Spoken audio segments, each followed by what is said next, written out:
kakati nja kutwala omukisa guno Emijoozi banafu aba B2C abaana ba Kabaka abavubuka nga bayingidde olutabaalo luno okubakwasa Emijoozi gino. Tugende tutabaale, gende kuza omwezi 3 byonna bisooke biyimirire. Ne bwe munaabayo ne show ziyimirire. Ono Kabaka yagenda ofuluma ki olubiri.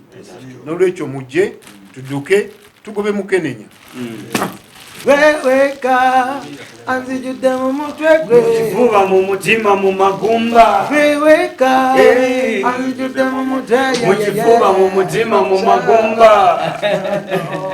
Liyo kwagala nga tuza mukolo nafuna kikolo kati yo kwagala mugenyi mukulu Sande era kufutuka mu ngeri enjawulo tulumbe nalo.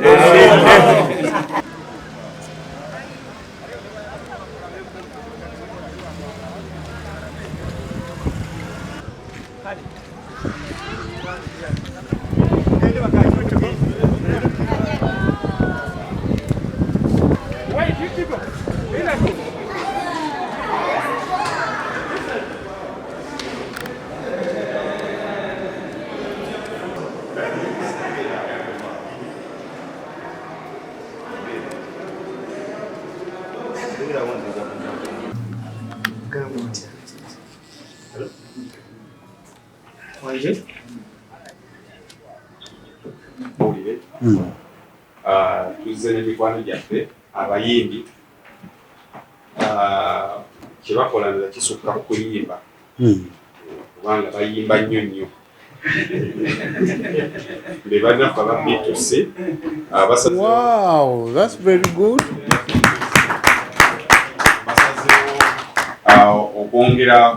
Okwongera ettaffaali emisinde egigenda okuddukibwa ku Sande eno nabo ne bakwata mu nsawo mu kasente ke bakakolawo akatonotono kuba badde babagalidde emyaka 2 kati ke basoose okukwatawo naye kabatooleko bajje bagule Emijoozi nabo beetabe mu misinde ku lunaku olw'Essande yatulwanyisa obulwadde bwa mukenenya. Mukama wange ettiimu eno kwe kukusalako nga gwatutwala owabavubuka ne Kaligas kesinga okwagala akokwewummuzaamu okwewummuzaamu so Mukama waffe ettiimu eno Mukama wange. Ayo era Emijoozi gye gino.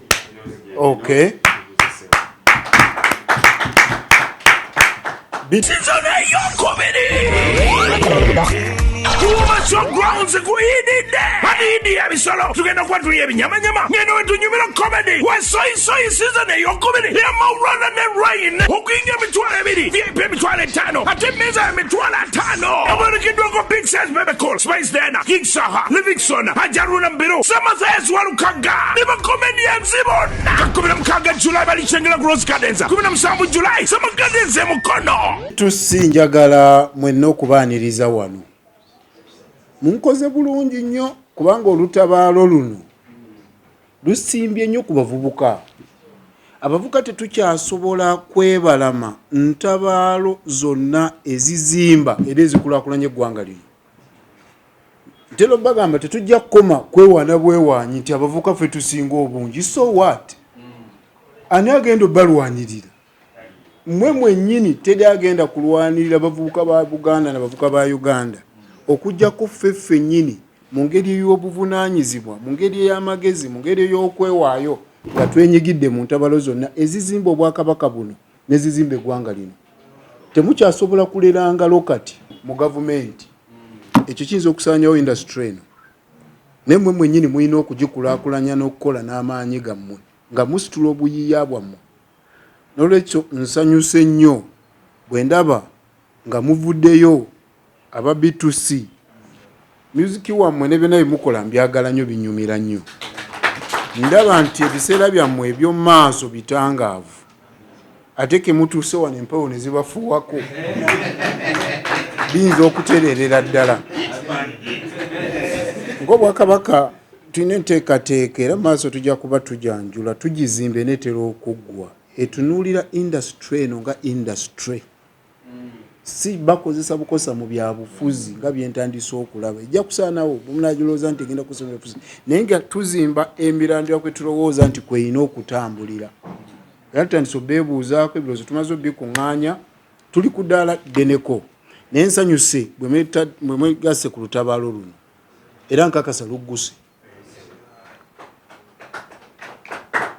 omulamwa guli ku mukenenya ffe tageti eba oliawo esooka oyinza obutaba tageti gwe ng'omuntu omu naye mu kusitula n'okuzimba eggwanga lino tulina okutunulira bannaffe abalina okusoomoozebwa mu buufu obwo tulina okubawanirirako tulina okubayamba tulina okusaasaanya amawulire siina nnyo kkubo kkulu eriza kusaasaanya amawulire mu okukira mu abayimbi olwaleero mwe muyingira olutabaalo luno tuba tutandise okusemberera okuluggusa n'olwekyo mutukoze bulungi era naffe tubaaniriza era njabala opewa mukama wange Katikkiro nti mubadde wano era ndi mwetegefu era mumativu obakwasa emijoozi gino n'omutima ki gumu twongera kunga ebibiina by'abayimbi ab'enjawulo mu ggwanga lino abantu ba Kabaka ffenna nga tetwekutuddeemu mawanga gaffe mu ddiini mu byobufuzi nze byempita buntu katoole ebitawaanya eggwanga lino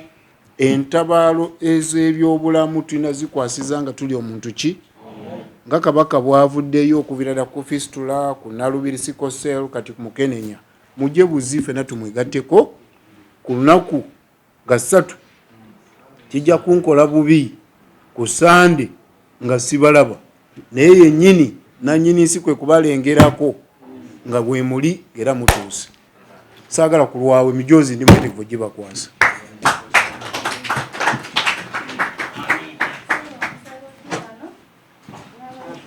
ofisi eno temugitya yammwe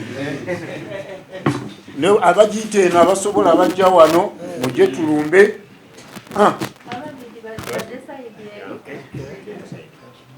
totya jangu ofisi yammwe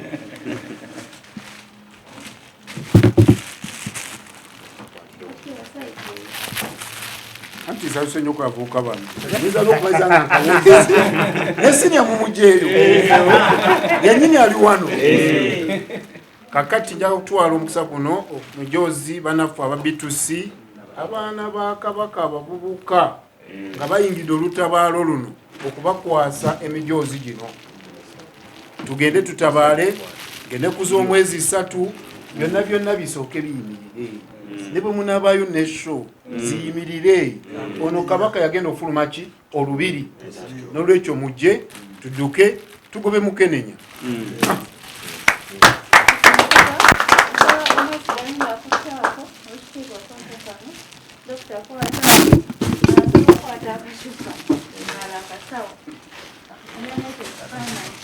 nakole kagezi siwe wao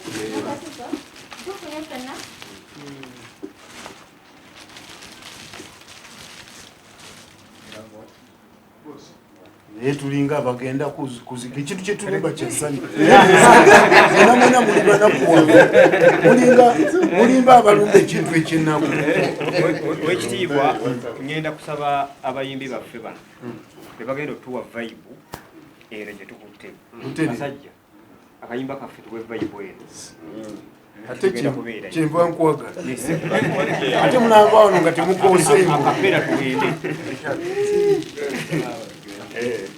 Weweka anzijudde mu mutwe gwe Mukifuba mu mutima mu magumba Weweka anzijudde mu mutwe Mukifuba mu mutima mu magumba Luliyo kwagala nga tuza mukolo nafuna kikolo kati yo kwagala mugenyi mukulu Sande era kufutuka mu ngeri enjawulo tulumbe nalo tulwanise obulwadde kale bane